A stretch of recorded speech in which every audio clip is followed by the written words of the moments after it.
היי לכולם, ברוכים הבאים לשיעור איך לעשות לייב מדומה בפייסבוק. בואו נתחיל.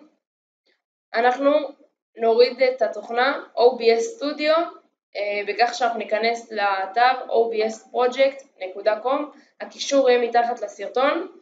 תלחצו על הלחצן הירוק להורדת התוכנה. לאחר מכן תלחצו Next ואז העיקרי להסכים עם תנאי התקנון שלהם. ואז שוב פעם Next ואז install להתקנה. לאחר שהתקנו את התוכנה היא תופיע לנו על שולחן העבודה, אנחנו ניכנס אליה, וכמו שאתם רואים לי זה פה שתי אלה מושתקים מסיבה מסוימת, כיוון שברגע שהם יישארו דלוקים, בזמן שהלייב ירוץ ישמעו אותנו מדברים, ורצוי ומומלץ לכבות אותם. אוקיי, אחרי שחיבינו אותם אנחנו ניגש לריבוע הלבן הזה שמעליו רשום מקורות, נניח את העכבר עליו ונלחץ על הכפתור הימני בעכבר. נניח את העכבר להוסיף ותפתח לנו מספר אופציות. אנחנו נלחץ על מקור מדיה, אתם יכולים לקרוא לזה באיזה שם שאתם רוצים כמובן, ואז אישור, אנחנו נבחר סרטון, בחרתי את הסרטון הזה. עכשיו חשוב ללחוץ על הולאה, כי אנחנו רוצים שברגע שאנחנו מעלים את הסרטון, שהוא ירוץ, נגיד הסרטון מתחיל, הוא מסתיים, הוא מתחיל שוב פעם. הוא רץ במעגלים, כיוון שברגע שאנחנו לא נלחץ על הולאה, הוא יסתיים, ואז המסך לייב יישאר שחור. נעשה אישור.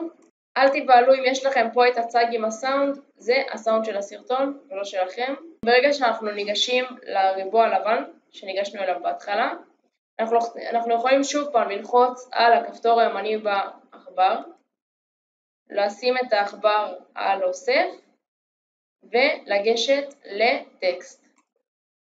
יש אפשרות להוסיף טקסט, שוב פעם רגל סתם שם, טקסט ואישור. עכשיו אפשר לרשום affiliate. עכשיו שימו לב, ברגע שאני עושה סימני קריאה, זה הופיע פה בתחילת המשפט. בגלל שזה תבנית שהיא לא כל כך מובנית לשפה העברית, בגלל זה אם אנחנו נרצה לעשות כזה דבר, אנחנו נתחיל עם סימני קריאה בתחילת המשפט, ואז אנחנו נמשיך את מה שרצינו לכתוב, affiliate, אישור. עכשיו לפני שאני לוחצת אישור רגע, אני רוצה להראות לכם שיש אופציה לבחור צבע. אני אבחר, יש לכם פה שלל צבעים, אני אבחר בצבע אדום, אישור. יש אפשרות לבהירות של הכתב, ממש בהיר, גבוה. יש אפשרות גם לבקראונד, מה זאת אומרת? זה הצג הזה, אפשר לעשות אותו ככה, איך שנוח לכם, אני אבחר ככה. גם אפשר לבחור לו צבע, לדוגמה אני אבחר לו צבע כחול, אעשה אישור. ויראו אותו בכחול. אני עושה אישור ויש לי אפשרות להגדיל את הכתב, להקטין, לשים אותו איפה שבא לי. עכשיו בגלל שעשינו כבר כתוביות אז אני אמחק את הטקסט. אם אנחנו רוצים עכשיו למחוק את הטקסט, אנחנו נשים את העכבר על השם שנתנו לטקסט, שזה במקרה שלנו, נלחץ על הכפתור הימני ונלחץ על הסר. כן? ועכשיו יש לנו את הסרטון. אנחנו נעבור לעמוד הזה, יהיה לכם קישור מתחת לסרטון, לא לדאוג, ואנחנו לוחצים על צור הזרמה בשידור חי. שתף בציר הזמן, יש אפשרות לשתף את זה בפרופיל האישי, בדף שאנחנו מנהלים, שזה בעצם עמוד עסקי, קבוצת פייסבוק, באירוע, אנחנו נעשה דף עסקי ואנחנו נבחר affiliate marketing הבא. הנה פה אנחנו נבוא לעלות פוסט, אנחנו נרשום כותרת שיווק שותפים. אני לדוגמה בחרתי את הטקסט הזה. אז פה יש לנו אפשרות לעשות תיוגים. זה טוב כי לפעמים זה יכול לעשות לנו קצת פרסום אורגני, אם מישהו מחפש, סתם לדוגמה, עגלת קניות, אז אנחנו נופיע לו באחד מהתוצאות, אנחנו נעשה כל מיני אמזון,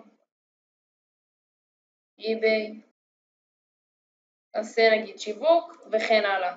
אחרי שהכנו בעצם את הפוסט, אני אקח את המפתח הזרמה ואני אעתיק אותו.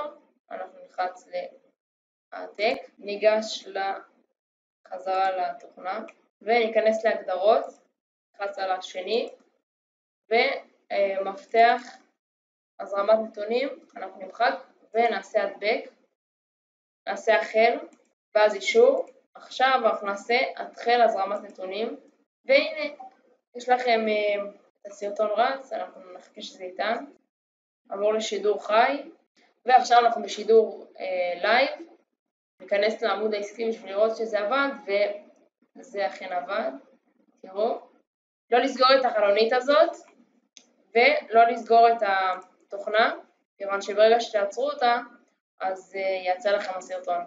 עד כאן, מקווה שנהנתם ולמדתם, להתראות בפעם הבאה.